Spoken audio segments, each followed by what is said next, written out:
Very gratified to see all of you come out tonight. I'd introduce myself. I'm Stephen Weiss. I'm the Chief Marketing Officer for JFK Health. And I usually do these introductions.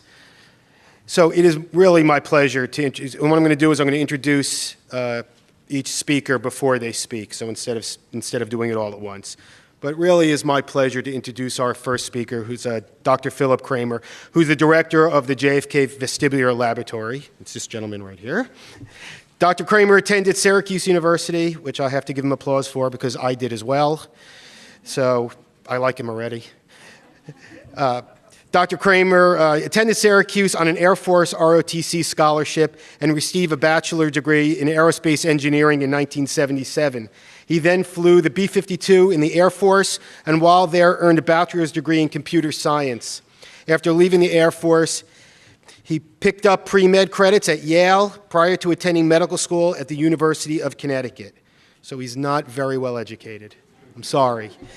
Dr. Kramer's neurology residency was at the University of Massachusetts, followed by a fellowship in otoneurology, which is the study of dizziness, at Johns Hopkins.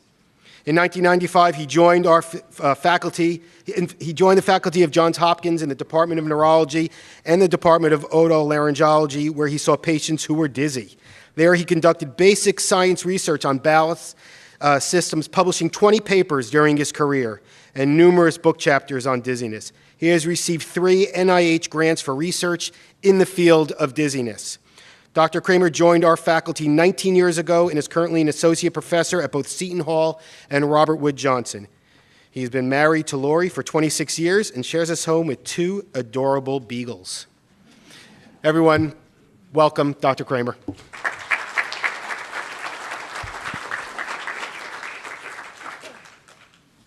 Thank you, Stephen. Clearly, Syracuse improved after I left. Good job. While I'm up here, I'd like to thank you all for coming. It's very gratifying to see this many members of the public interested, and I hope you'll learn something today that will help you.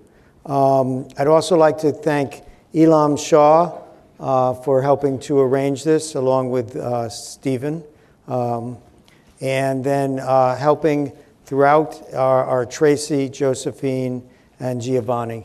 We couldn't do it without them. So let's get to the show. We're going to talk about the dizzy patient. When I think of dizziness, I usually think of vertigo, which is spinning. But we're going to get into that a little bit more.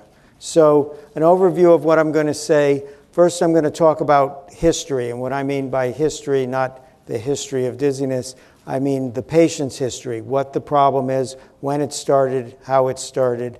I'm going to talk about the anatomy and physiology that explains dizziness. And through that, I'm going to talk about this thing called nystagmus, which is one of the primary signs that I see when I'm examining a patient to help determine their problem. I'll discuss nystagmus by discussing this thing called the vestibular ocular reflex, and I'll discuss a little bit about brain processing. And finally, we'll get on to a few of the diseases that cause dizziness. So history, very important thing when you come in. We'll be asking you, and Jigna will be doing the first part of your visit if you were to come to see us.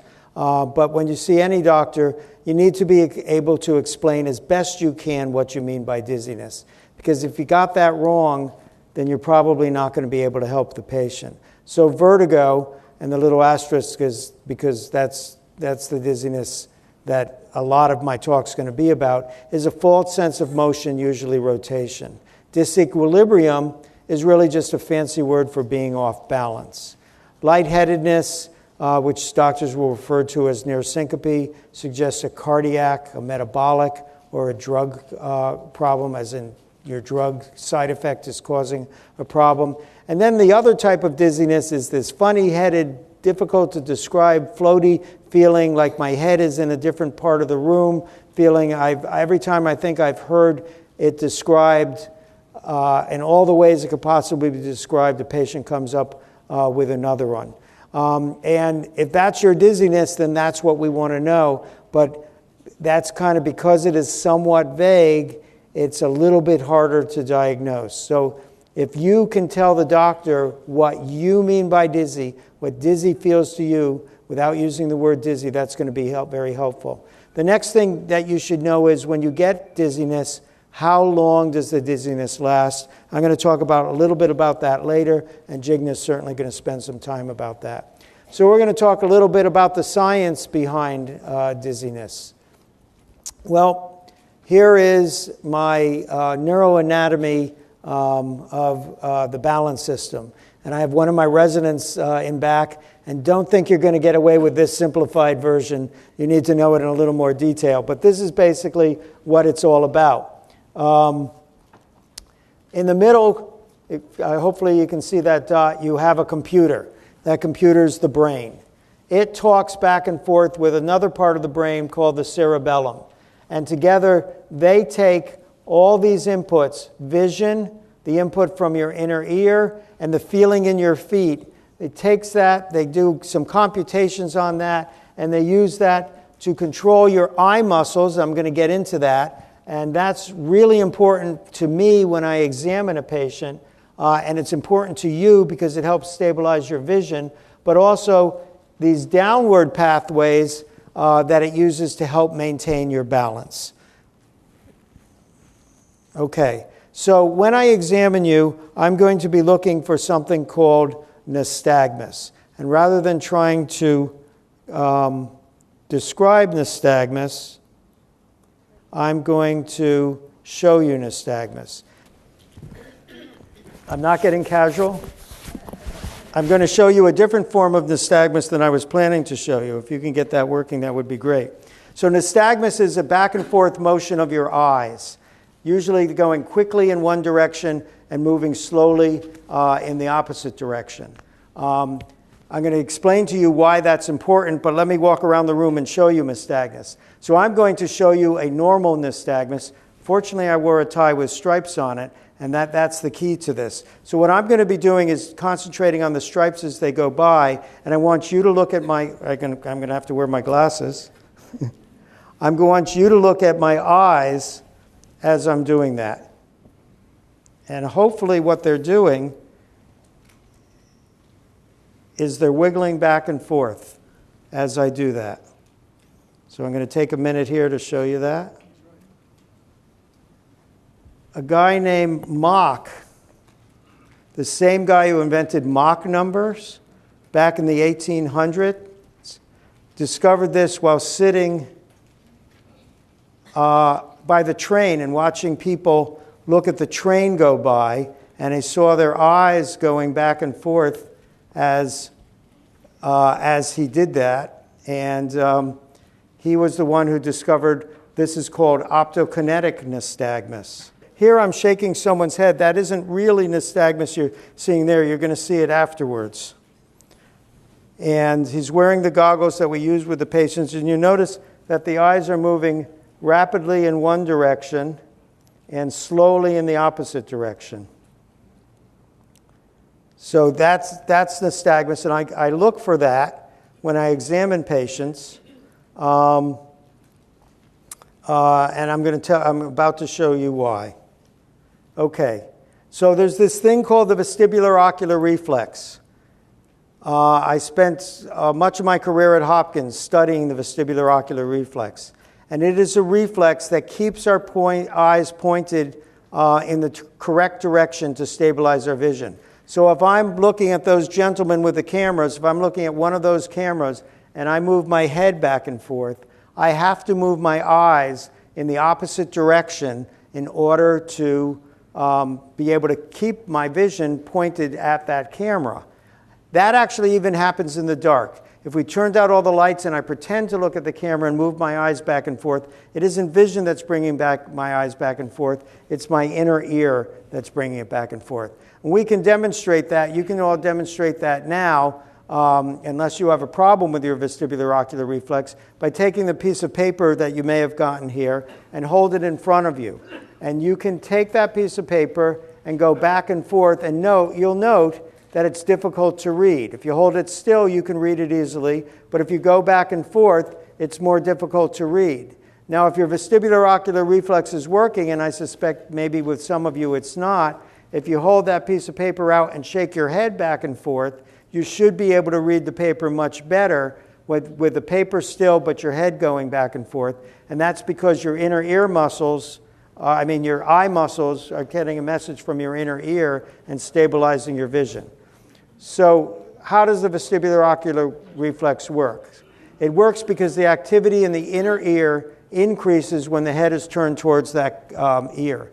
So when I start moving my head towards this ear, the nerve activity in that ear, not the hearing part, but the balance part, increases as I move towards that ear and decreases as I move away from that ear. So as I move in this direction, I'm moving towards this ear, it increases, and when I move towards this ear, it increases in that direction, but it decreases as I move away.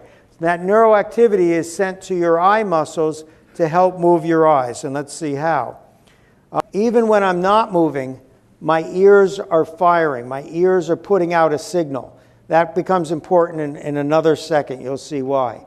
So the brain interprets any imbalance in the activity between the two ears as head rotation. So as I'm moving my head this way, there's more activity on this side, less activity on that side. My head knows that I'm moving my head. My brain knows I'm moving my head in that direction.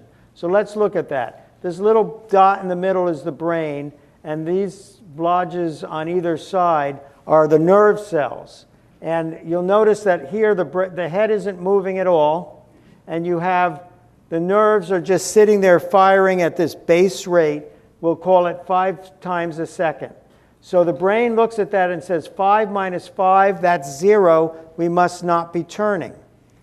In this next example, farther down, we notice that there's a bunch of spikes underneath this side and fewer under this side. So the head is rotating in this direction.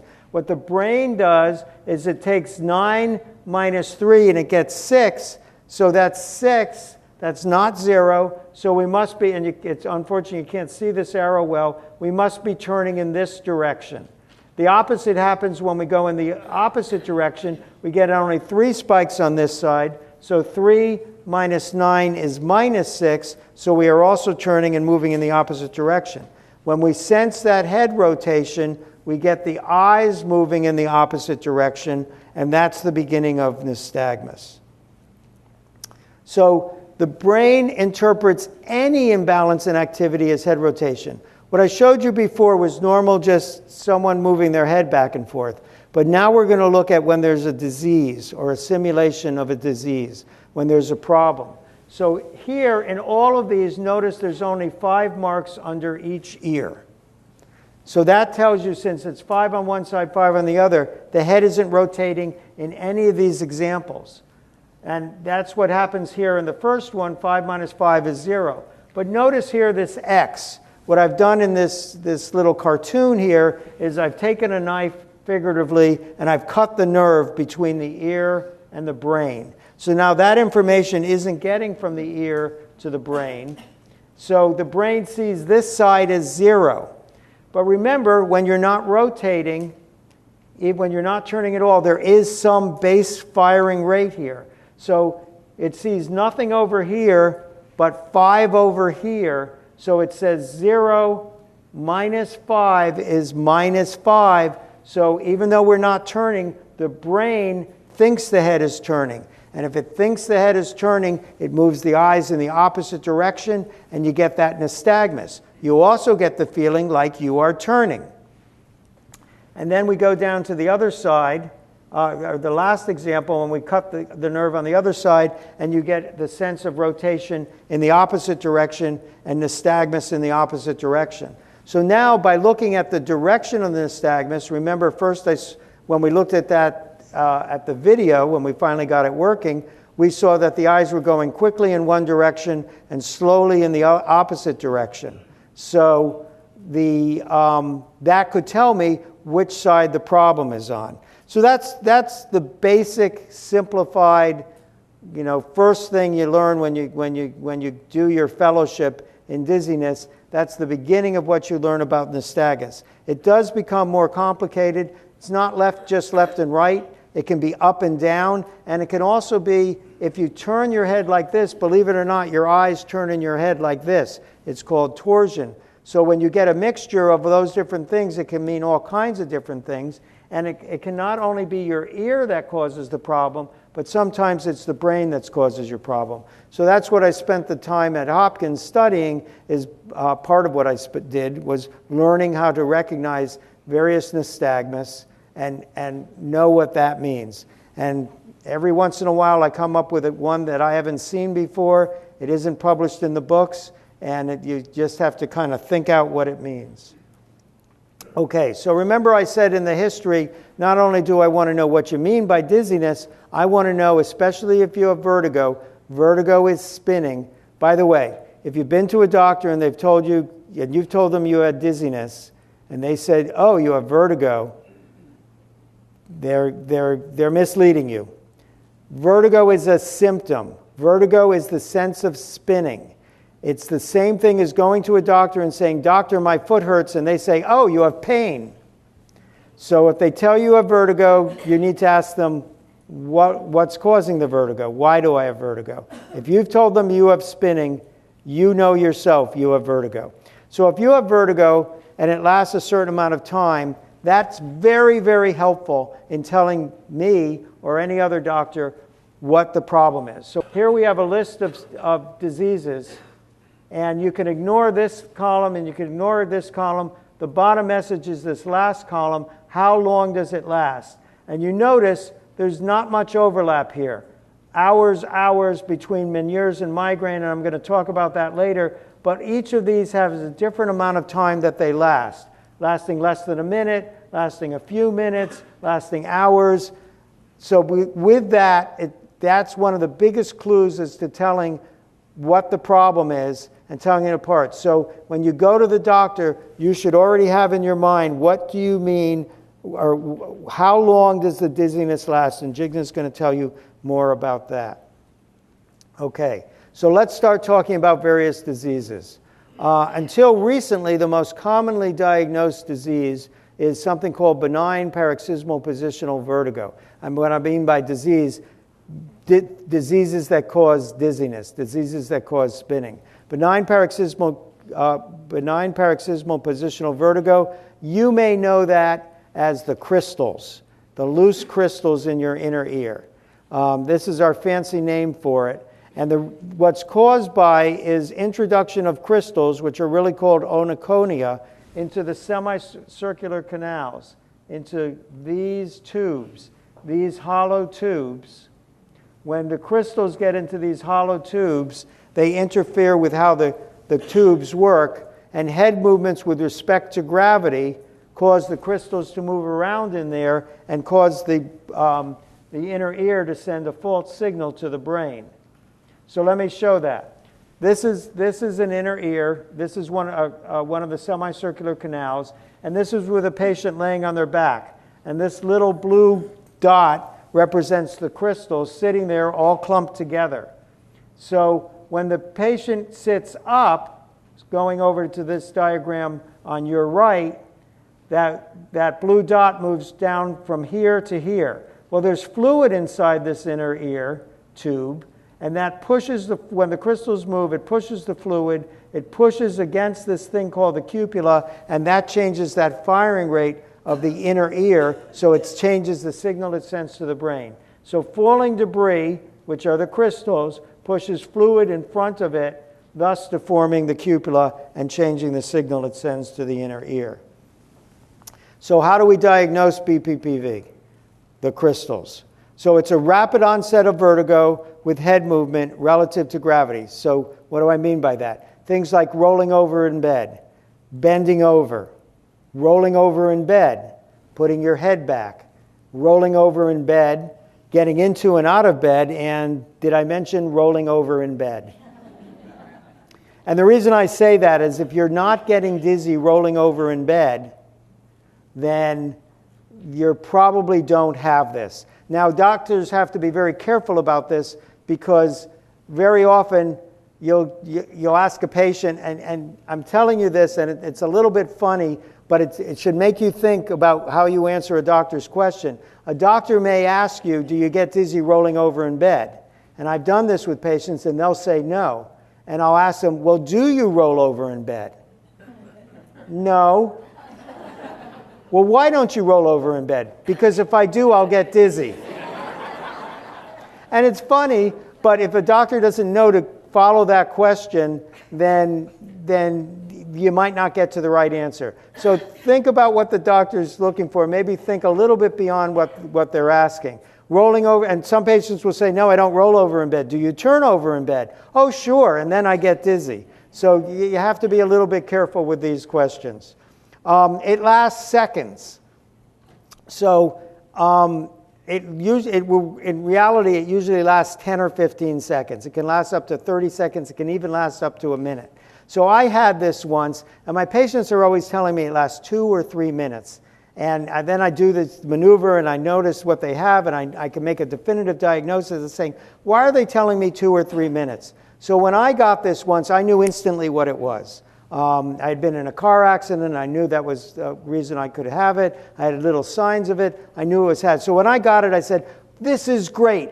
I'm dizzy. I'm going to time how long this makes, how long this takes. I'm going to time it in my mind. So here you have someone who is educated in the science, prejudiced to how long it's going to last, paying specific attention to it. I swear to God, it lasted 2 minutes. In reality, I bet it lasted 15 seconds, but it was so horrible, it seemed to last 2 minutes. So it can be very hard to judge, but if you can notice how long it lasts, if you have a partner, you could say, it's starting now, it's stopping now, and maybe they'll look at a clock, they'll figure it out, but that's very important to us. And then on exam, we do this thing called the Dix-Horpike maneuver, where we lay you down, we try to bring out the dizziness, we see whichever side we do that on that you get worse on, that's the likely side that you have the problem. The treatment for it is it's often self-limiting. It often will go away in a couple of weeks, but it can last years. My record is a woman who had it for 30 years. She slept sitting up every night for 30 years. She came to me, I saw it, I treated her. She was great for 2 weeks. It came back, which is a problem with this. I treated her again, and I haven't seen her since. So either I fixed her or I don't want to say. 20% of the time it is recurrent, and when it starts recurring, we teach you the maneuver how to fix it. Kat will teach you the maneuver how to fix it, so you can do it yourself and not deal with these obnoxious doctors and the waiting room, so you can treat it yourself. Okay, moving on to something called Meniere's disease. Fancy doctors call it endolymphatic hydrops, but it is due to decreased absorption of that inner ear fluid I was talking about. It leads to a buildup of fluid, buildup of pressure in the inner ear, and that causes that cupula thing to displace, to lay over. It also causes leaking of the fluid, and from that, patients get dizzy. So here's the things we look for, and the yellow things are the really important things. They should have vertigo, a sense of spinning that starts usually over minutes. It lasts minutes to hours, and with it they get tinnitus, a loud ringing in their ears. They can get fullness in their ears, and after they've had several attacks, Kramer's rule is they must have hearing loss on testing. They should have hearing loss in one ear, hearing loss in one ear as opposed to the other ear. If you don't have that, then I don't diagnose it as Meniere's disease. The treatment is a low-salt diet and a diuretic. Okay, labyrinthitis or vestibular neuritis. They're almost exactly the same, and often the terms are used interchangeably. Labyrinthitis is an inflammation of the inner ear. Vestibular neuritis is an inflammation of the nerve to the inner ear, and it's very tricky to tell the difference between the two. They're essentially the same, and they're treated the same way. So the diagnosis is made by vertigo, nausea and vomiting. It can either come on all of a sudden, it can come on stuttering, and it lasts days. Days. Constant spinning for days. I often say after 2 or 3 days, you no longer want to die. It's really a horrendous problem. It's often related to a viral infection. Herpes 1, that's the canker sore herpes, has been cultured out in a number of patients. They'll have nystagmus for the first couple of weeks after, maybe even a little bit longer. That helps to diagnose. And then some inner ear testing, which you have. Elizabeth isn't here yet. Elizabeth will be coming later. She'll be talking to you about the inner ear testing that can show results that help us lead to the diagnosis. The treatment, part of it is just time. It just takes time to get better. During that time, actually kind of in the wrong order here, Klonopin or meclizine are 2 drugs that help deaden the balance system and can make it a little bit more survivable, take the edge off as you start to get better. Once you can tolerate it, then we send you to Kat for physical therapy, and she can get you better much faster than just sitting around. But it can be, those first few days can really be a dreadful problem.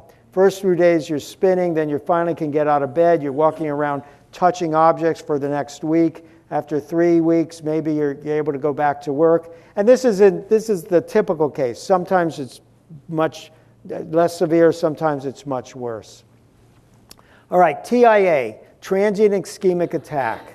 These are like what people often refer to as mini strokes. Little temporary strokes, but they can cause dizziness. The problem with the TIA is it can be a warning that you're going to have a real stroke. Most of dizziness is relatively benign. This can be a bad warning. So this is supposed to be a brainstem. I drew this. I'm a doctor, not an artist. I'm sure you'd agree.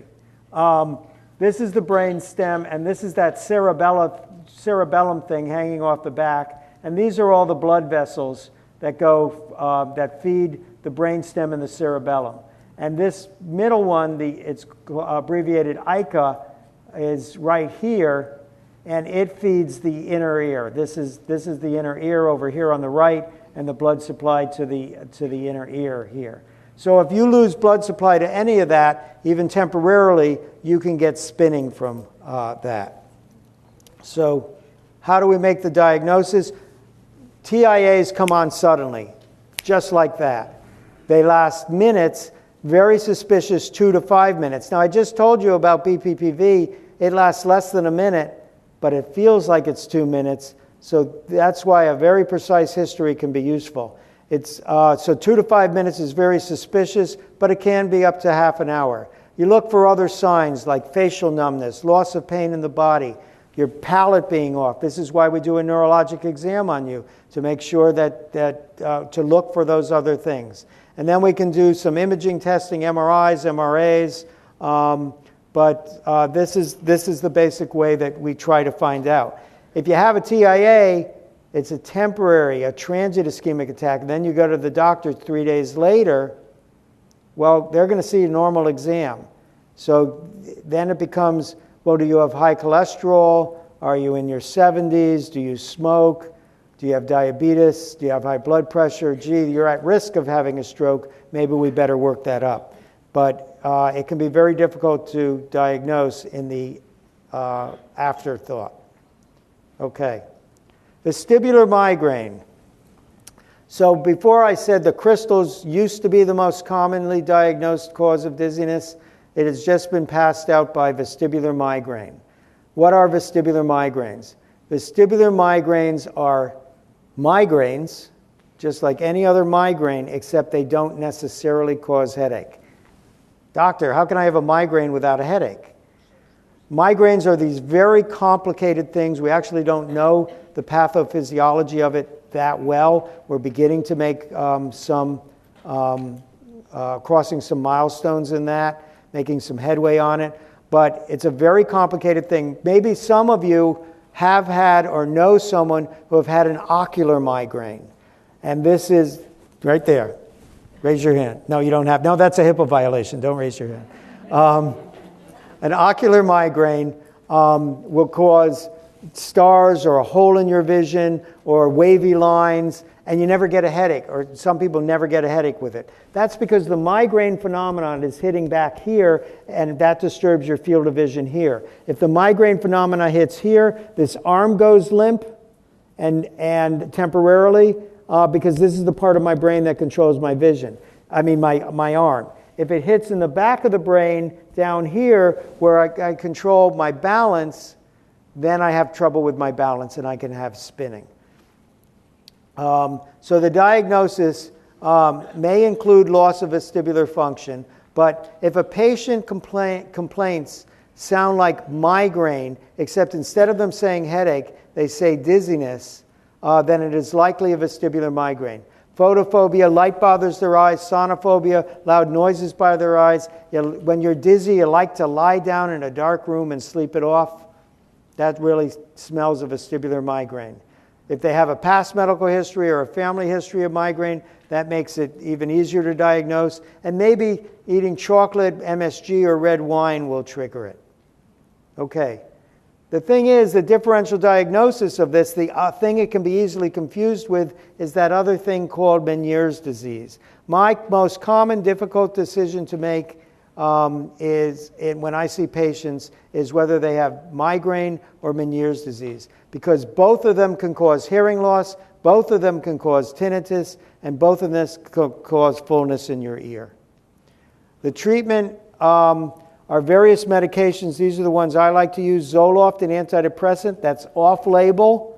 That's not FDA approved for that, but I've found it very effective for treating migraine. Elavil and Topamax are FDA approved for treating regular migraine. Nothing is FDA approved for treating vestibular migraine because it's just such a hard animal to get in touch with. Supplements such as magnesium, CoQ10, and vitamin B2 have been helpful. And for patients who don't want any of that, want to try something a little bit less invasive, we can teach you a diet which might help prevent migraine. Okay. Ototoxicity. This is when you lose function in both ears. So those little hair cells that were having spikes underneath, you get none of that. The brainstem has nothing to look for to figure out whether you're spinning one way or the other. So it's a bilateral loss of vestibular function caused by drugs, antibiotics, such as gentamicin, vancomycin, gentamicin, Lasix, gentamicin. You're getting my point. I've probably seen 50 of these, and 48 of them were due to gentamicin. 2 were due to vancomycin. You can also get it from an autoimmune problem. An example of autoimmune disease is something like lupus. That's when your antibodies attack yourself. But most of the time I see it's due to gentamicin. You diagnose it by history of exposure to something like gentamicin at the right timing that you have the loss. They lose dynamic visual acuity. That's when they're shaking, the thing I just showed you, when they shake their head, they can't see very well. And then we can do some testing that will help show us that. The treatment is prevention, not using the drug, and knowing if anyone in your family has had a reaction to that drug, because it can be hereditary. And then, again, we send them to Kat, because she's the one who can best fix them. We can't fix the ear, but she can teach you how to cope with it. Okay, the last disease I'm going to talk about is something called a vestibular schwannoma. It used to be called an acoustic neuroma, and I often find myself saying acoustic neuroma. I always wondered when my parents called their friends, the women, by their maiden name. And said, they've been married for 40 years. Why are you using the maiden name? Because that's what you learned, and that's what you do. Now I do that. And I do it with acoustic neuroma, or vestibular schwannoma. I call them acoustic neuroma. So anyway, it's a growth on the nerve, that inner ear nerve. It's not cancer. It uses, the problem is, because it can grow slowly, it can touch the nerve and not touch the nerve, it can mimic almost any one of these diseases I've talked about. So it's really that thing out there that doctors are afraid of, that they don't want to miss, because it's easy to confuse with other diseases. It comes with a hearing loss on one side almost always, and you work it up with an MRI. If you're not treated, it can lead to bad stuff like a loss of hearing on one side. It can lead to loss of balance on that side. The nerve that controls the muscles of your face are on that side, so if it got bad enough, you could actually get paralyzed on one side of your face, and I guess if you really let it go, it could kill you. The thing is, they grow very, very slowly, so usually, you're going to catch it. Even if you make a mistake, you'll catch it by then. JFK is a center of excellence for the treatment of it. We can treat it in various ways depending how big it is. So I don't find them often, but when I do, I know I've got a good place to send them. And then these are the two beagles that own me. That is Stan, and that is Stanley, and that's Oliver. Stan and Ollie. Just worked out that way. And when my wife and I travel, we admit to by ourselves. We admit that we don't miss each other that much. We miss them. So that's all I had. Stephen, do you want to do the intros or? So he's going to introduce Jigna. Jigna is my nurse practitioner that we've taken on because I was backed up 6 months. So we're not backed up anywhere near as far. And I just want to tell you, she's really nervous about talking. So when she comes up, big hands. Thank you. So next up is Jigna Patel, nurse practitioner at JFK Vestibular Laboratory. Tell you a little about Jigna. Jigna grew up in Clarksville, Tennessee, outside of Nashville. Completed her Bachelor's of Science in Nursing at Austin Peay State University. She pursued her further education at Texas Women's University and received her Master's of Science in Nursing.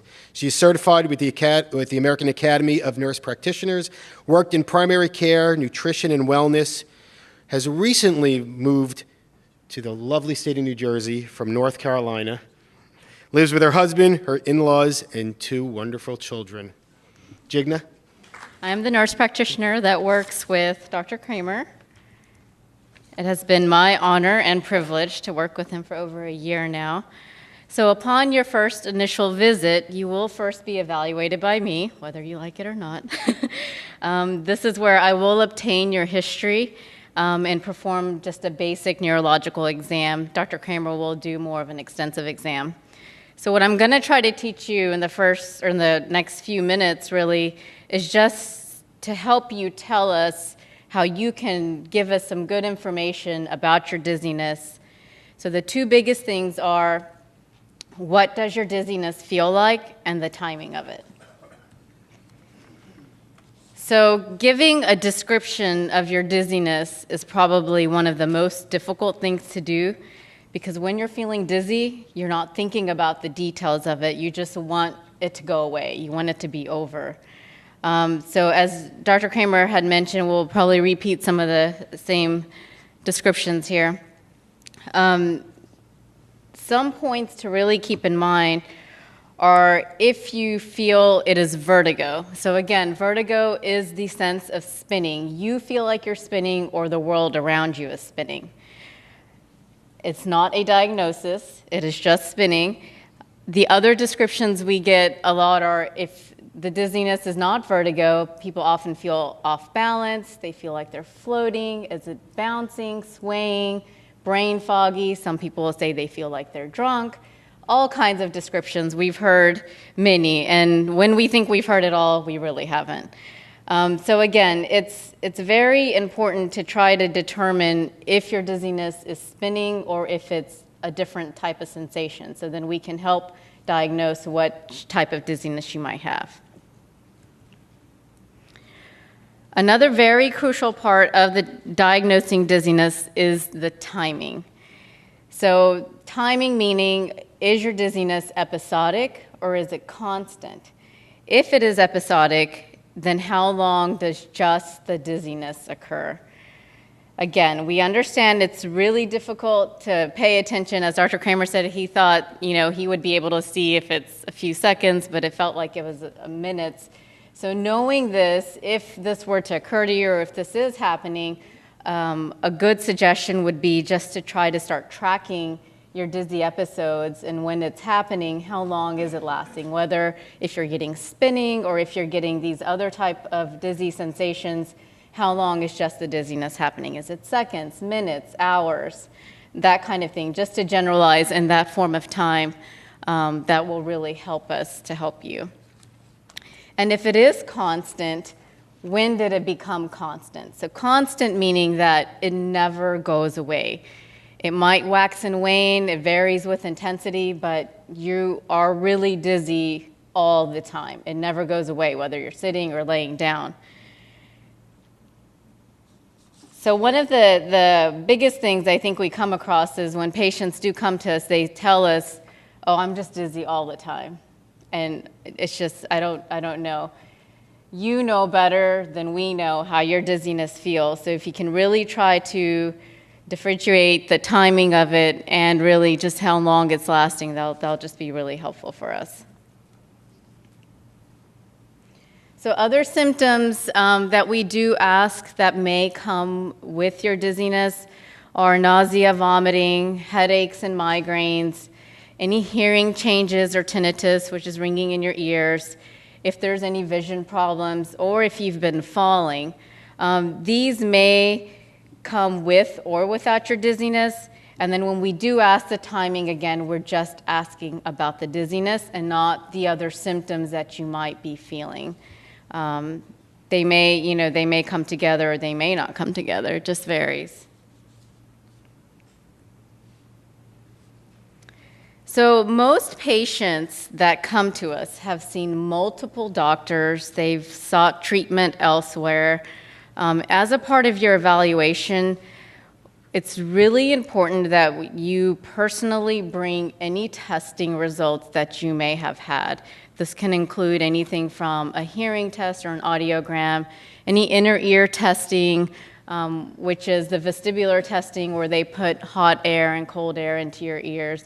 That's the vestibular testing.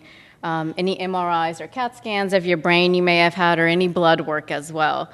So often when you ask your other providers to fax those results to us, good old, EMR medical system, often it doesn't get to us. So if you have those records, it's very important that you do try to bring it to us. It really helps Dr. Kramer to look at some of those test results as we're trying to diagnose. It will just speed up the process of us trying to treat you and help you. So after my part of the exam is finished, you then do see Dr. Kramer, and then he further evaluates your symptoms. If you have your testing, he will review all that, and then he'll determine your treatment and then your follow-up visit. So the most important form that I see some of you have in your hands that we need completed prior your visit, if you decide to come see us, is this dizziness questionnaire. Dr. Kramer has specifically created this form to help determine the type of dizziness that you may have. So it's pretty detailed, as you can see. There's a whole checkoff list in the back. There's multiple questions on the front there. But having that completed prior your visit, it really, really helps us narrow down the type of dizziness you have. And then we can really, try to help you. So I think between when we have a break, if you'd like to pick one up, we have a bunch up here.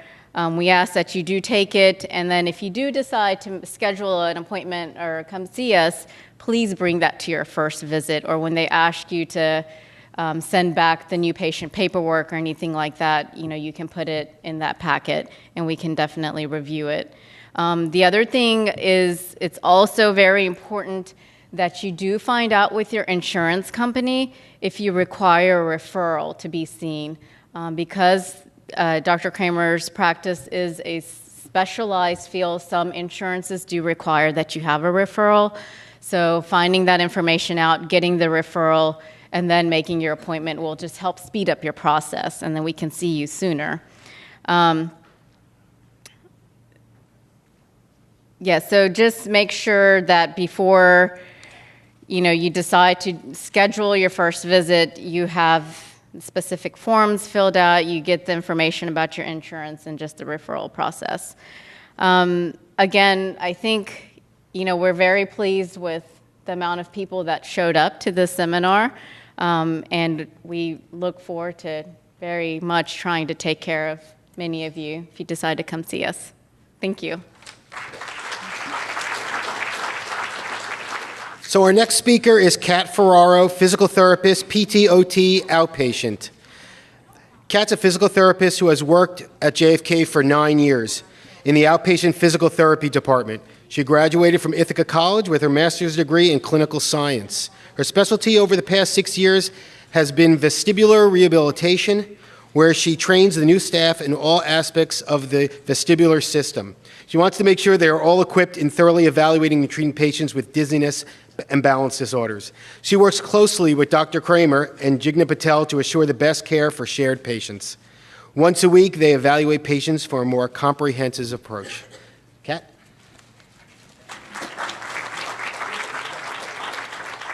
Hi, everyone. Can you hear me? Yeah. Hi, I'm Ekaterina Ferraro, but everyone calls me Kat. So I'm a physical therapist. I work at our outpatient department across the street in the hospital, and I've had the pleasure of working with Dr. Kramer for about 5 years now, evaluating patients with dizziness or balance issues. And I am going to give a brief overview of what it is that we do in vestibular physical therapy.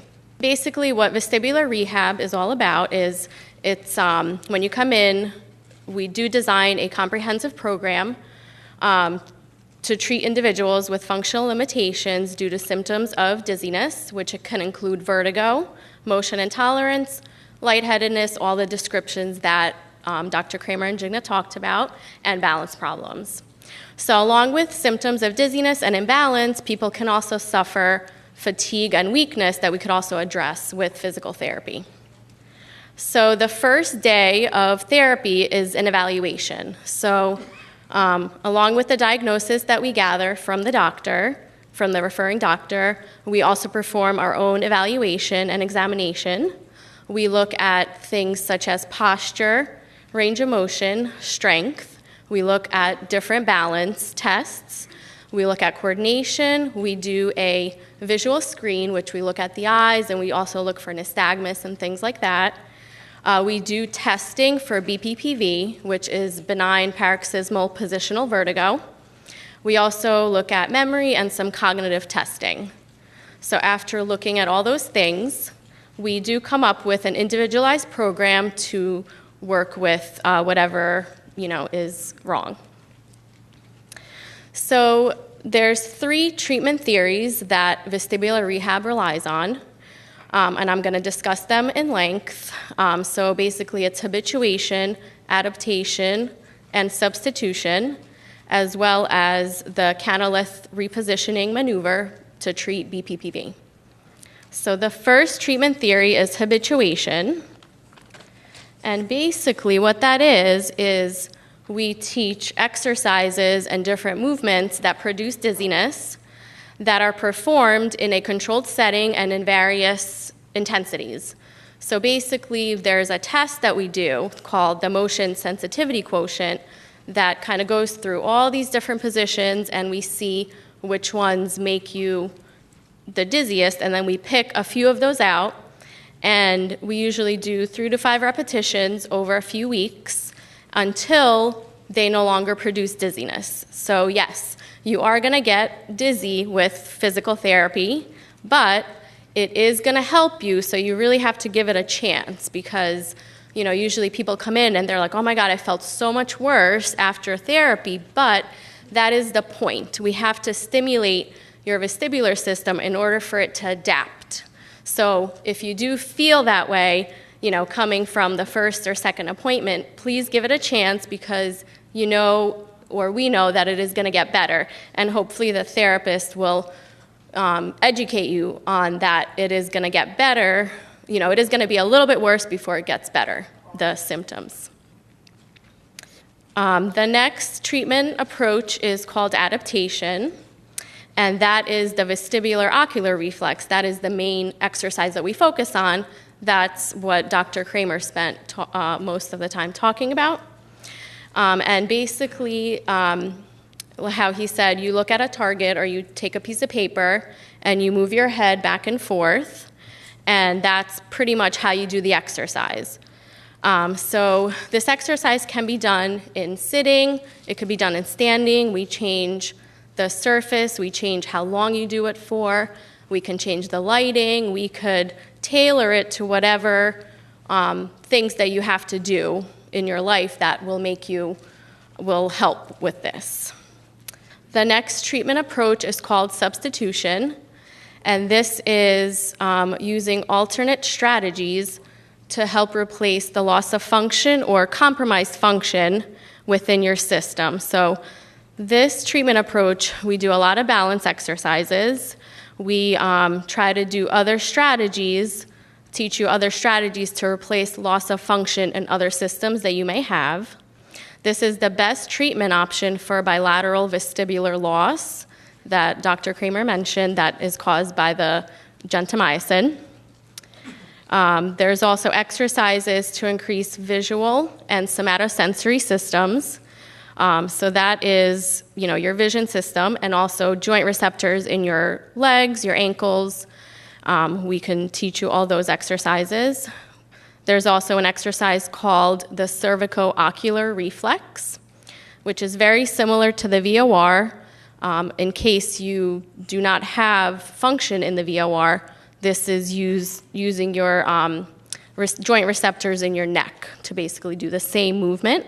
And we also go over risk factors to prevent falls and go over different strategies for that. So now the biggest one that we really work on and that we see the most is we treat for BPPV, which is the crystals. So this is a canalith repositioning technique, most commonly called the Epley maneuver, that we use to treat the posterior and anterior canal of your vestibular system, which is the most common. And then also there's different maneuvers to treat the horizontal canal. But basically, if you could see in the picture, here we go. So this is, it's very important for us to get this maneuver right. And before we even perform this maneuver, we do a Dix-Hallpike test, and we check the right or the left side, and we look for symptoms of the vertigo, the spinning, and also we look for nystagmus, which Dr. Kramer talked about. So then after we find out which side is affected, we do a series of these repositioning movements to help move the crystals back into where they belong. And basically, the way we move the head and the body follows the shape of the canal, and it repositions the crystals back to where they're supposed to be. And basically, we do spend a lot of time doing this maneuver because it can be performed incorrectly. It has to be very specific. We have to get a lot of movement in the neck in order for it to be done correctly. And we also can teach you how to do this on your own. So if BPPV happens again, and it may, in most patients, you are well equipped with a handout, and we've practiced it several times so that you can treat it on your own, hopefully with a family member, and not have to go back to the doctor as often. So this is pretty much most of what we do, along with different balance exercises. And then, like I said before, there's additional maneuvers that we can also do depending on which canal is affected and how long the vertigo and the nystagmus lasts for. Basically, we can determine this from testing done by the doctor or testing that is done through the VNG, a rotary chair, or a VEMP, which actually Elizabeth will talk about. It's a good segue. So I just wanted to let you know there's other maneuvers out there that I'm not going to get into detail with, but it could be, other canals could be affected by BPPV. And that's it. We have one more speaker, and then you'll be able to ask your questions. Our last speaker is Elizabeth Aspel, audiologist in speech, pathology, and audiology department. Elizabeth has a doctorate of audiology from Vanderbilt University and has been at JFK Medical Center for 5 years. She is part of a team of audiologists that met with neurology twice per week to discuss all balance testing completed in our facility. She believes that multidisciplinary care for patients experiencing dizziness is the key to a successful diagnosis and intervention, and she is very excited to be here this evening. Elizabeth? Try. Hello, all. Thank you for coming out this evening. Okay, so I'm an audiologist, which the first question most people say when I say I'm an audiologist is what? And I don't know if they're joking, so I always answer the question. But that means that I diagnose and treat hearing and balance disorders for all ages. This talk specifically is about balance, so the vestibular system. There are a lot of different tests that can be done. I'm going to talk briefly about the major ones, the ones that are most often recommended by neurology. And then there's a lot of other specialty tests, like they suspect Meniere's disease. Maybe you have one of these other tests or something. But by and large, there's a couple tests that often get recommended because they're the best at looking at the system at large, of looking at a lot of different parts of the system in the shortest amount of time, which is the goal. Vestibular testing or balance testing kind of gets a bad rap. I don't know how many of you have either gone through it or known someone who's gone through it, but a lot of times people come in and they say, oh, I'm so anxious, like I heard from a friend that this was going to be terrible, or I read on the internet that this was going to be terrible. 95% of the time, really, people finish the test and they go, oh, that wasn't so bad. Like I thought that was going to be worse, it was okay. So we really, really try hard to walk you through what we're going to do, make you feel better about what we're going to do, and you're always in charge. If we're doing something that's too much for you, you can let us know. And then you let Dr. Kramer know. See what he says. So this is a big deal because more than 40% of people, according to the National Institute of Health, will report feeling dizzy at some point in their life. That's why on a Wednesday evening, even in our community, we got so many faces out here to learn more about dizziness. It's just a big reoccurring thing that if it doesn't happen to you, you probably know someone it has happened to. And then there's, a lot of increased medical risks, cost of health care, risk of falls when you're off balance. So, I don't have to stress it to you because you're here, you're my audience, but it is important to assess and to diagnose. The balance system, and some of this is going to be summary from what was probably already stated, but there's a lot of different systems in your body that help control your balance. Your visual system, your somatosensory system, so your sense of touch. So if you have numbness in your feet and toes, obviously balance is going to be more of an issue for you. And then predominantly my role as in the vestibular system. So some of the main tests that are recommended, this I don't have a slide on, but one of the first tests that's often recommended is a hearing test. And many, many times the first response of my patient is, I don't understand why the doctor ordered this. I'm not here for my hearing. Maybe I have a hearing problem. Maybe I don't have a hearing problem. It's really not the point. It's not why I'm here. So I try to help you understand why the doctor, our doctor or many other referring doctors, will recommend a hearing test first. The inner ear that controls the part of your hearing is millimeters away from the part that controls your balance. So oftentimes, we can see a difference between your ears in your hearing test. Maybe you don't know. Maybe you don't suspect a problem, or maybe you don't see any difference between your ears. But every once in a while, we say, oh, you know what? In some of these high-pitched tones, your right ear doesn't hear as well as your left ear. And it's the first piece of the puzzle. Like, you've just heard for an hour how complicated this can be in a differential diagnosis and trying to figure out what's going on. So if we find your right ear is worse than your left, that's the first answer to a question we might have not even known we had. So a hearing test is often the first part of your battery of tests. Another test that is probably the most often recommended test is the VNG, or video nystagmography. So just to review a little bit of what's been told to you already. Nystagmus is the motion of the eyes when it's trying. Typically, it means the brain feels like it's moving and it's trying to maintain focus on something so that you don't feel dizzy anymore. It's a reflex. It's not anything you can control.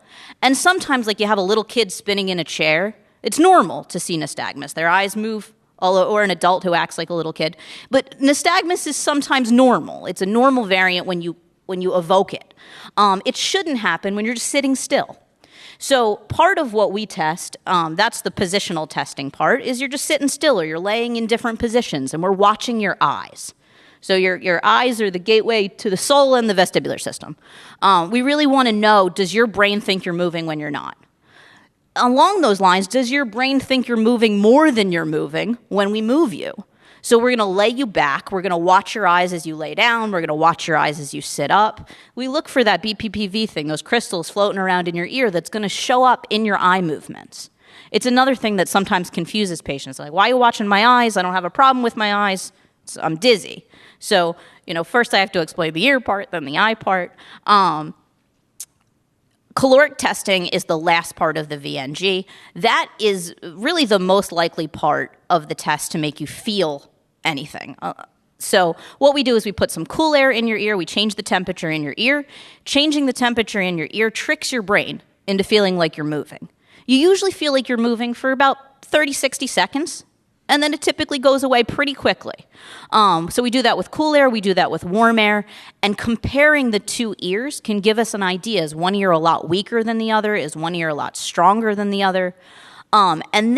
So this looks at all different parts of the vestibular system, not just the inner ear, but the pathway is going from the inner ear to the eyes, back to the brain, to try to give neurology or whoever your referring physician is some idea of, is there a problem in your vestibular system? And if the answer is yes, can we help narrow down where that problem is? Another of the most common tests is called the rotary chair, and that's the one where just the name of it gets people, I don't know about that. Really, the rotary chair, it does look very intimidating. It really, because the whole point of it is that nothing's moving except your eyes. So you get in and there's a seatbelt and there's a leg thing and there's a head thing and people say, what are you going to do to me? Like it really looks like I'm going to send you to the moon. But really, it's, again, that's the test where everybody gets out of it and they say, okay, it looks bad. I shouldn't have read that article online. It was okay.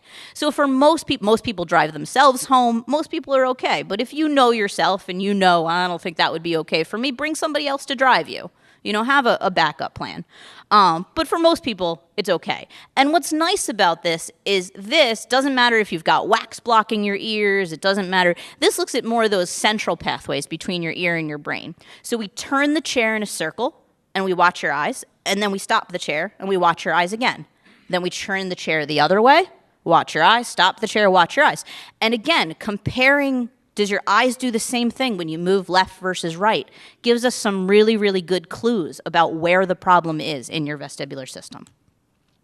All of these have been touched on already by Dr. Kramer, some of the more common balance abnormalities.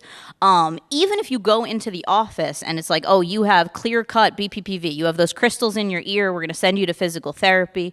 Sometimes they send you anyway for more testing. And why that is because what we don't want to happen is we don't want, oh, I went to JFK and they have the best balance department and I got tested and they said I had BPPV. It turns out I had BPPV and I had a virus that affected my right inner ear. So I went to therapy and they fixed my BPPV, but I still feel dizzy. So we don't want to get part of the answer. We want to really figure out, is that the only thing going on with you? Even bedside, when we're able to get an answer for you, there might be more to the story. So that's where we come in to do all these other tests as recommended, most commonly hearing test, VNG, rotary chair. And again, summary of what we've already talked about. What are your treatment options? Okay, so what? You found a problem. What do we do now? Vestibular rehab, we'll send you to CAT. Medication, we'll send you back to Dr. Kramer. And modifications, which are often good for either one of those remedies. So modifications, adequate lighting in your house, getting rid of uneven surfaces, things like that, which physical therapy is also a great resource for things like that. Like, how can I better modify my environment to be safe in my home and maintain my independence as long as possible, because that's often something that's in the back of people's minds. So hopefully that answers your questions about some of the major audiology portion of testing, and then there's more specific questions about, hey, my doctor wanted a vemp. What does that mean? I'm happy to field them. Okay, have a great night. So let me get this right. First thing we do is come to see you, get diagnosed, and then you send us to these other people?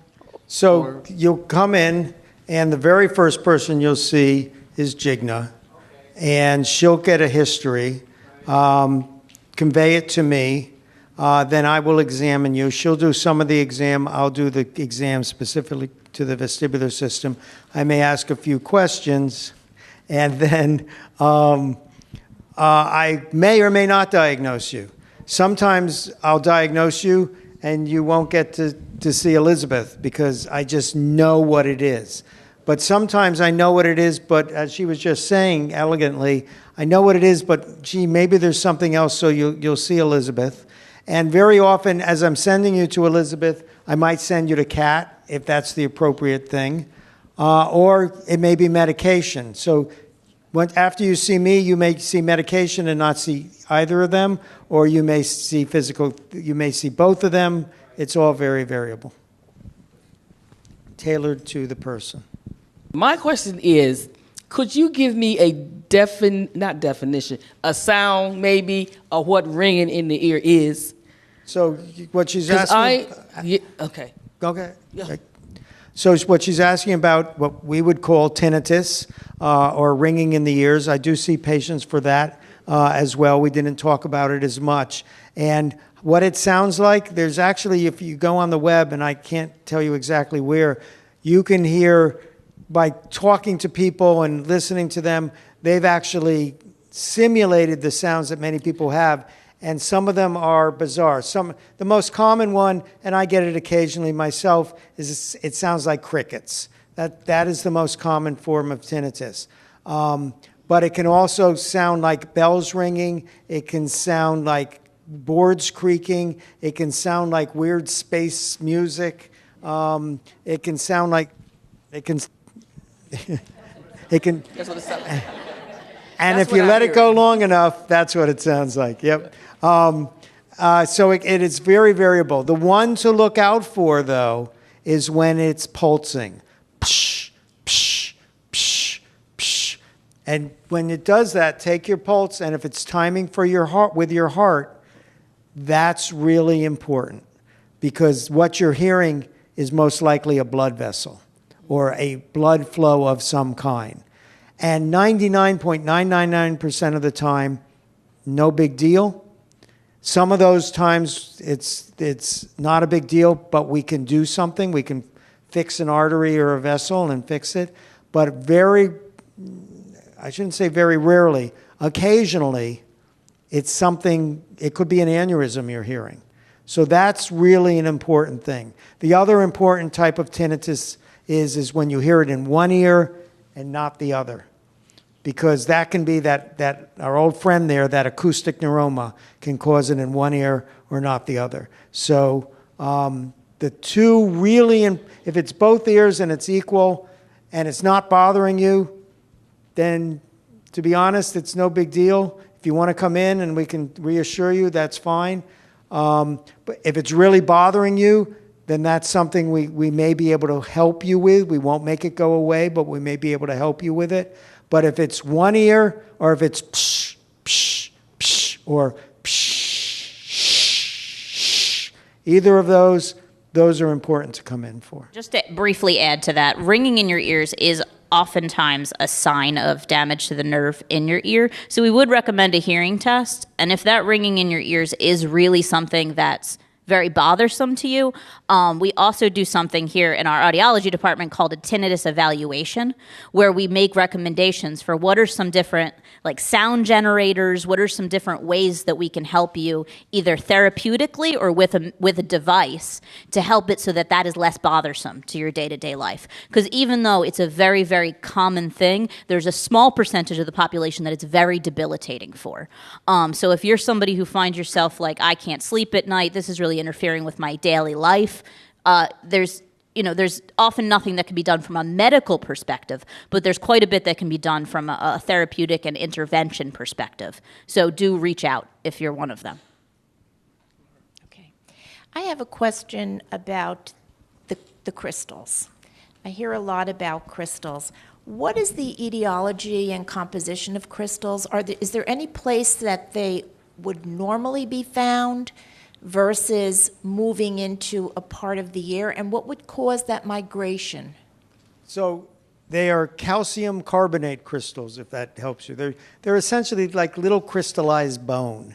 And we use them in our balance system. So the most of what we were talking about, the semicircular canals, they sense motions such as this, turning motions in the 3 different planes.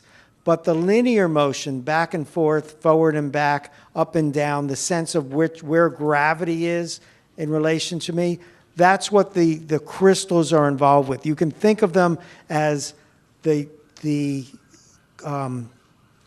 Tootsie Pops, the stick with the candy on top. They are the candy on top. They are little weights. And if you imagine this, if I were to move the base of this quickly, the weight of this, if this were very heavy, is going to want to stay still.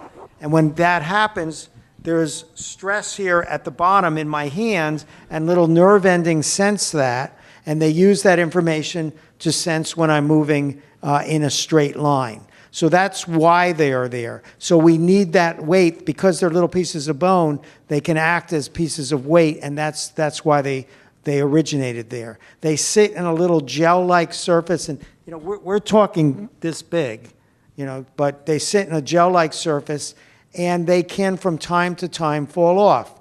I'm going to say a bad thing here. One of the main reasons they fall off is as we get older. So you're more likely to get this as we get older. But I had it 15 years ago, and so, I was in my 40s, and that's because I got hit in a car accident and I got knocked out, so a hard head blow can knock it out. If you get Meniere's disease and it disrupts your inner ear, that can make them fall off. People with migraines, any kind of migraines, not particularly vestibular, are 3 times more likely to get it than the general public. And people with labyrinthitis are also that inflammation to the ear can also cause them to knock off. So, here you go, you get Meniere's, or you get migraine, or you get labyrinthitis, and you think you're over it, and lo and behold, now you've got the loose crystals. So those are the main reasons we know that they come off, but 50% of the time it's what we call idiopathic. Idiopathic means the doctor's an idiot. And we don't know why it happens. We can't find the bottom line to it. Did that answer your question? Yes, it did. And I just have one other question. Sure. The pulsatile tinnitus, what would you do? Would you do an MRI? I would do an MRA, which is like an MRI. To the patient, it seems exactly like an MRI, but it looks at the blood vessels. And what I do is I will listen to see if I can hear the pulsing. If I can, I'll do an MRA. If I can't, I'll do an MRA. If I can't, and the MRA, if I can't hear it and the MRA is negative, I stop there. If I can hear it and the MRA is negative, then there's enough risk that something's going on. I'll do an actual arteriogram, where they put a catheter in your groin and shoot in contrast. There's a little bit of risk of that. But if I can hear it, that means I know something's going on and it's worth the risk. I have a question. I had labyrinthitis about 30 years ago. Now, lightheadedness seems to come, and it seems to coincide with allergy and cold. Is it connected, or you? By cold, do you mean cold temperature or cold rhinitis? Cold, rhinitis. and then heaviness inside. So how can I connect those? It may have nothing to do with the labyrinthitis. It may be that, so once you get a labyrinthitis, that ear never recovers. CAT makes it better by adjusting your brain to adjust to that. But now you've got this difference. So when you get some type of illness that can throw off your balance system, it's going to throw off the good side differently than the bad side, and you've got new adjustments to it. Sinusitis, colds, allergies, the book says they don't cause dizziness. They don't cause vertigo anyway. But that's at the first level. Maybe because it affects this and it affects that, and maybe you get dehydrated because you've got this or something like that. You're not sleeping well. That could trigger a migraine. So on the first order, it doesn't directly affect, but on the second order, it can. My question is for Katerina. The Epley maneuver that was shown on the screen, the Epley maneuver, it looked like the shaking of a head, or could you explain it, what the Epley maneuver, or give us a sample?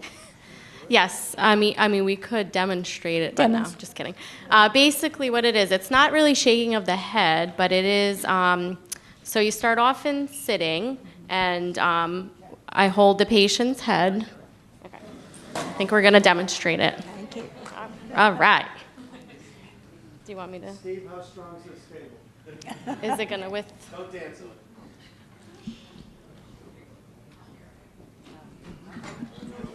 Do you want to hold the mic for me? Scoot back a little bit more. Okay, so basically this is what the patient starts off with, and then we test both sides to make sure that we are treating the correct side. So basically we'll do the right side first, so we turn the head to the right, and then I support the patient's head, and then we quickly lay back on the count of 3. 1, 2, 3. Good. So as you can see, there's a lot of neck extension that needs to happen, and the patient has to keep their eyes open. So from here, if they feel very dizzy, they feel spinning, and it goes away quickly, and it usually does. We also look at the eyes to make sure that there is nystagmus. Then the next position after they feel better is to turn their head the opposite way. And then we wait here for the same amount of time, make sure dizziness goes away. Then after that, the patient turns their body the opposite way. So then they turn their body looking down at the floor, and then we wait until dizziness goes away. And then the last position is they're going to sit up. And then we have to be careful. We have to make sure that we're supporting them here, because sometimes the crystals, they're getting repositioned and they're going to fall at this position, and we have to make sure the patient doesn't fall back.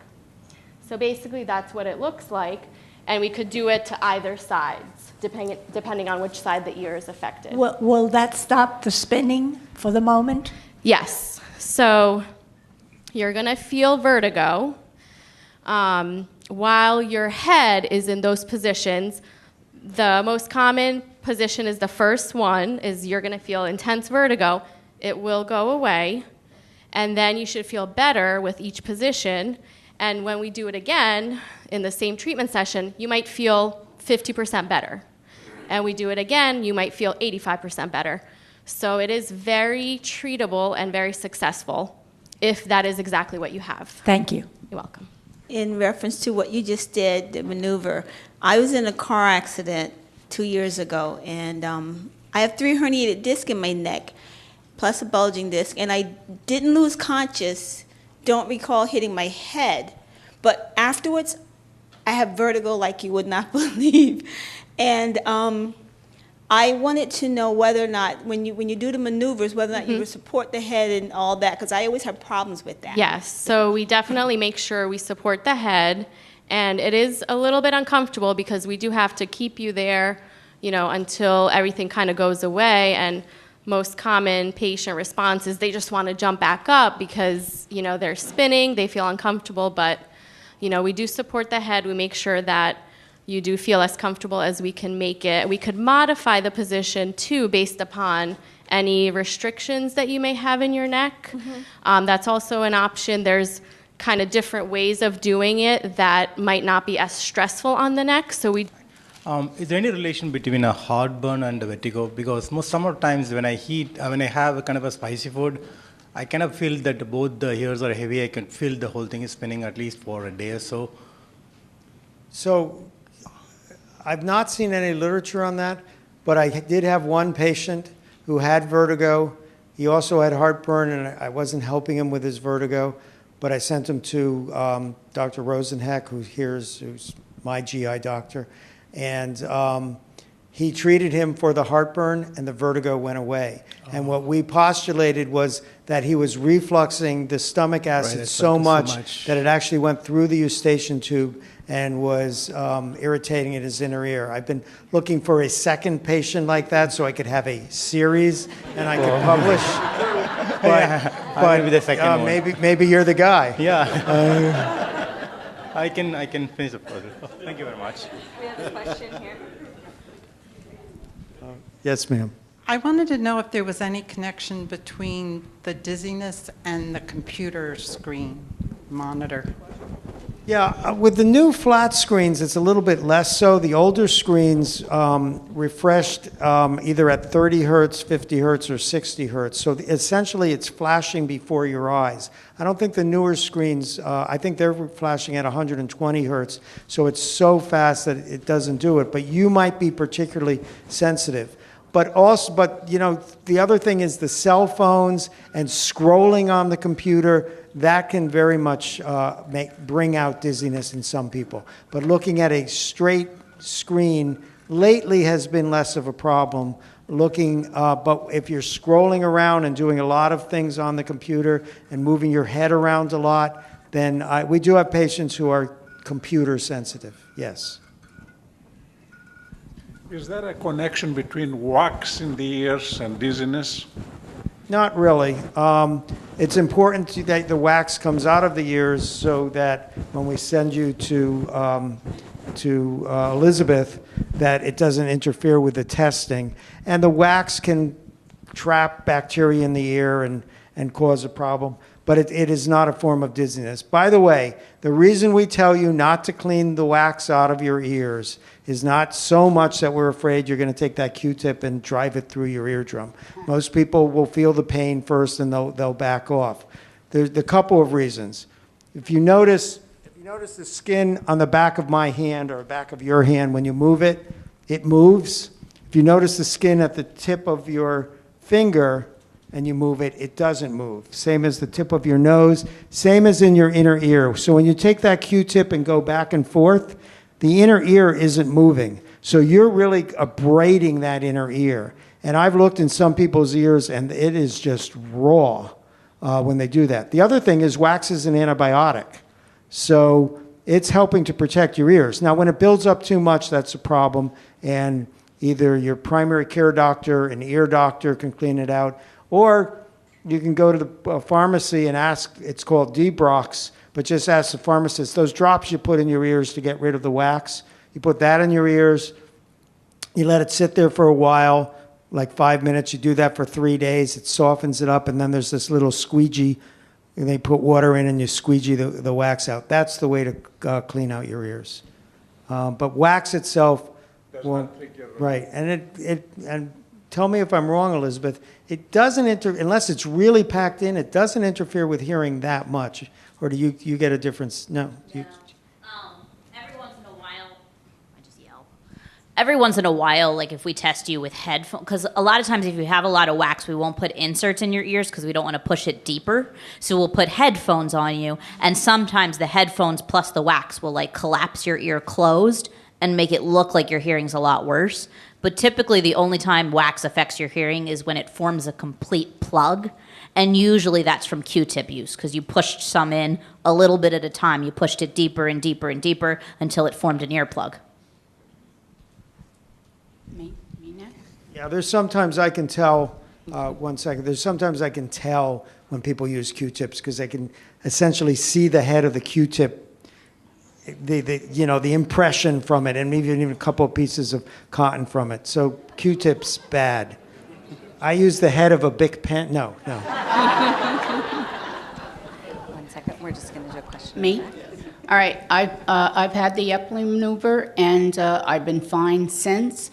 But now where do I go from here? Do I just wait to see if it should happen again, or do I come in for follow-up? Or So you're fine now? I have been, yeah. I had it years ago, and then I had an episode, and I struck my head while on vacation. I hit a pipe, and during the night, and mine always occurred during the night in my sleep. I'd open my eyes, the room would be spinning. And that happened about 5 in the morning in Vienna. I had hit my head on a pipe, and I opened my eyes, the room was spinning, and I got up for some reason, and then I fell right down on the floor.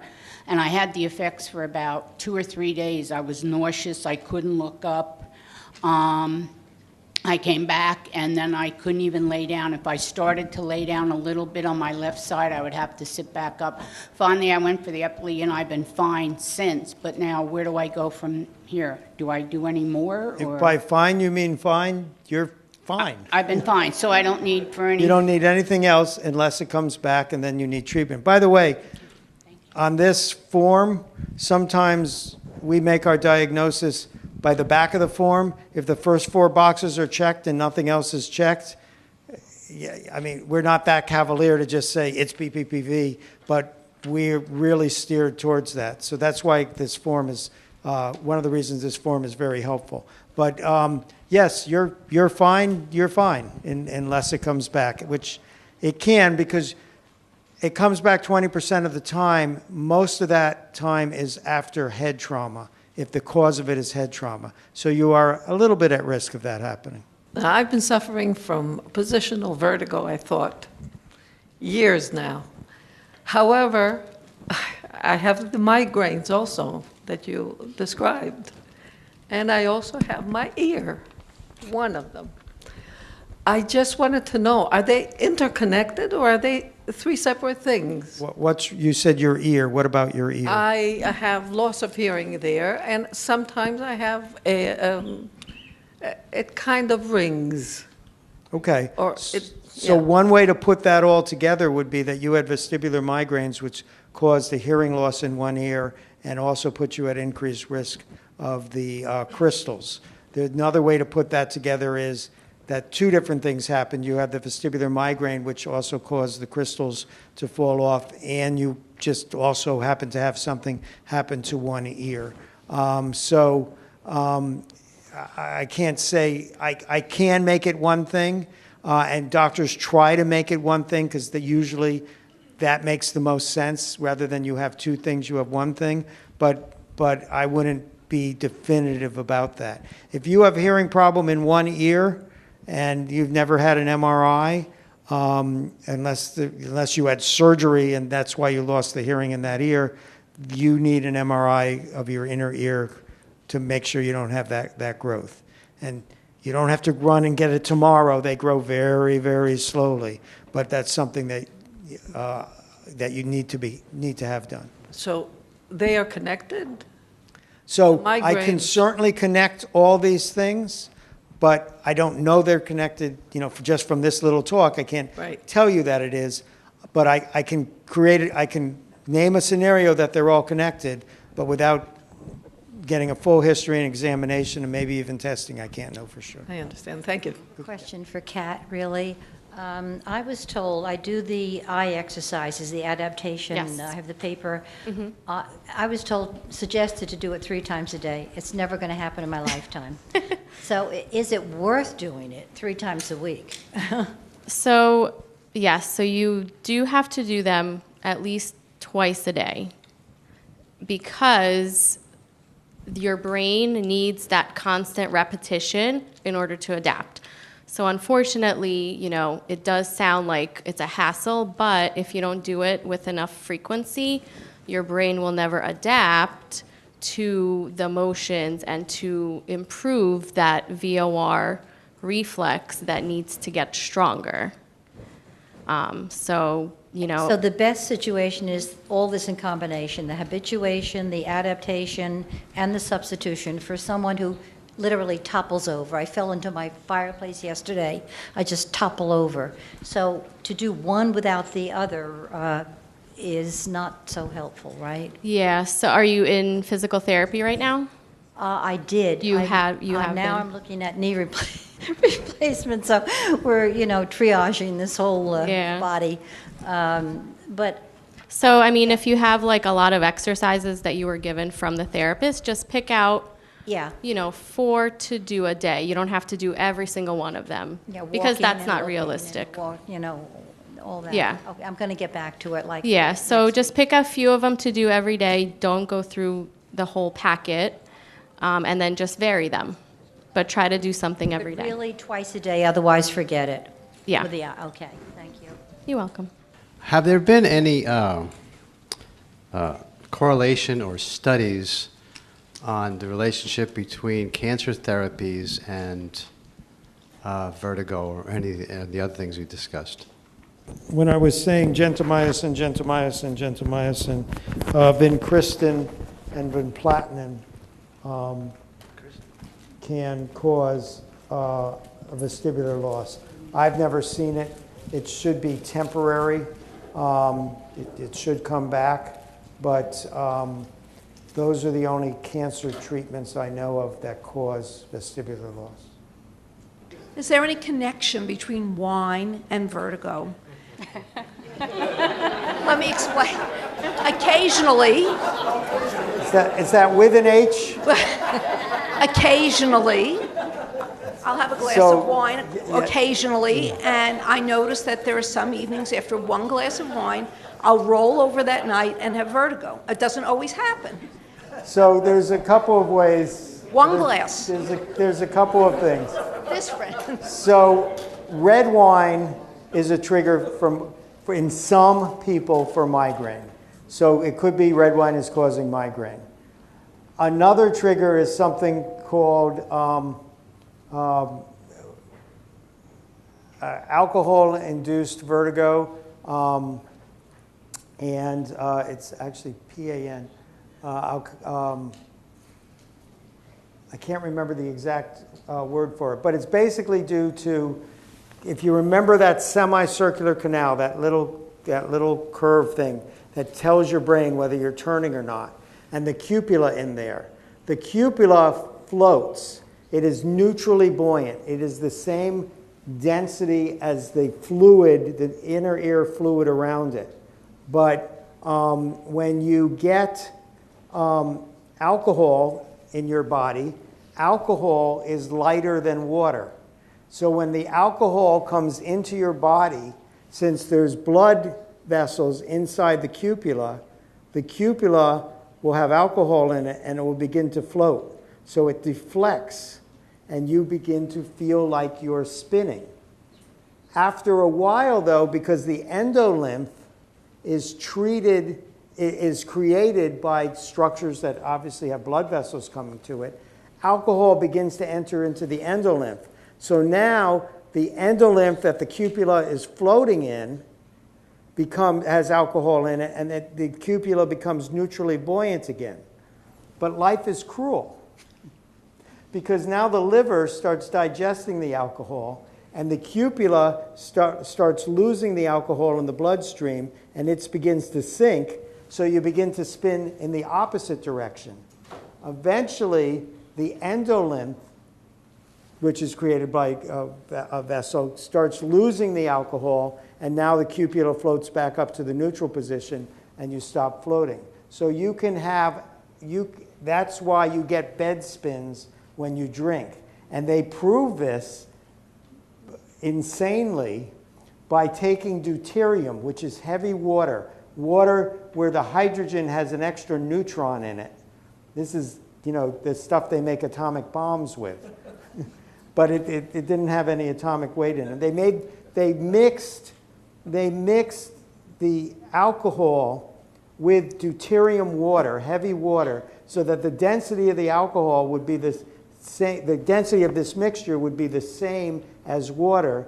And they had people drink regular water and alcohol and deuterium and alcohol, and the people with deuterium and alcohol didn't get dizzy, and the people with the alcohol and water did get dizzy. So if you really want to drink a lot and you don't want to get bed spins, you should have deuterium ice cubes. They're about $230 a cube. But yeah, that's how alcohol can do it, and either from the density of the alcohol or from the fact that it might be triggering a vestibular migraine in you. Thank you. Do you find that in the history of your patients that a lot of them that have symptoms of vertigo, that they also have had a history of motion sickness? Absolutely. Absolutely. And those people most likely have vestibular migraine. But it can be something else. You know, think about it. If your vestibular system is handicapped a little bit, you're not going to handle motion as well. But people with vestibular migraines are very motion sensitive very often. So when I hear that, the first thing I think of is vestibular migraine. Hi. Hi. I've been diagnosed with labyrinthitis, and I also get migraines quite frequently, but I also have lupus. So how would you go about doing some kind of differential diagnosis for my vertigo? So it's possible that your labyrinthitis was caused by your lupus, because labyrinthitis is just an itis, an inflammation of the inner ear. I would expect that to be a recurrent labyrinthitis. So you had the labyrinthitis once, or you're having it recurrently? Recurrently. So if you're having it recurrently, then I would have to think this out as to whether the thing is recurrent migraines or lupus acting up with it. There is a test you can do. I haven't ordered it in years. I call it the 69 Dalton test. If you took your inner ear and put it in a blender and then did this thing called plasmapheresis on it, a band would come out at 69 kilodaltons. All that means is a certain thing would show up. So if you're disrupting inner ear, then we can do this test to your blood. It's just a blood test, and it would show that there's a lot of inner ear product in it. And that might make me suspicious that your lupus was acting out on your inner ear.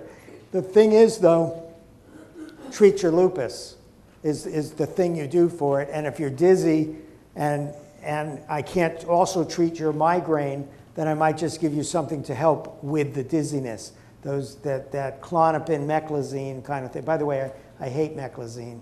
The only good thing, or what do I say? The most amazing thing about meclizine is when it works.